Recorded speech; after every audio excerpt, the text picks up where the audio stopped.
Welcome to Pindar Poetry. We hope you learned something new.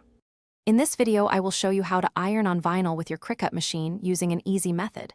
First, you'll need your Cricut machine, some iron-on vinyl, and the item you want to customize, like a t-shirt or tote bag.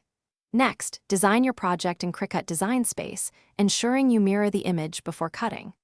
After cutting, carefully weed away any extra vinyl, leaving only your desired design on the carrier sheet. This preparation is key for a smooth application.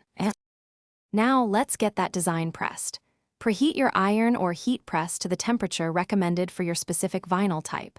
Place your weeded design onto your blank item, making sure it's perfectly centered and straight. Cover it with a protective sheet, then apply firm, even pressure for about 20 to 30 seconds. Avoid moving the iron around too much. Consistent heat is crucial for proper adhesion. The next step is all about the reveal. Once you've applied heat, let the vinyl cool completely.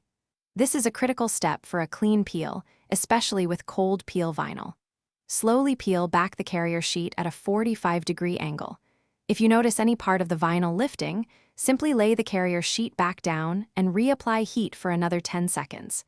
This ensures your design is fully adhered and looks professional. To ensure your beautiful new creation lasts, proper care is essential. Wait at least 24 hours before washing your item for the first time.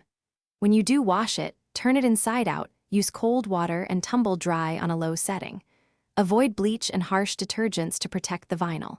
For an effortless clean at home, check out the Shark AI Ultra Robot Vacuum. It offers voice control, self-emptying, and is pet-friendly. You can find a link to this amazing robot vacuum, along with other great deals, in the description below. Thanks for watching. Consider subscribing if we helped you.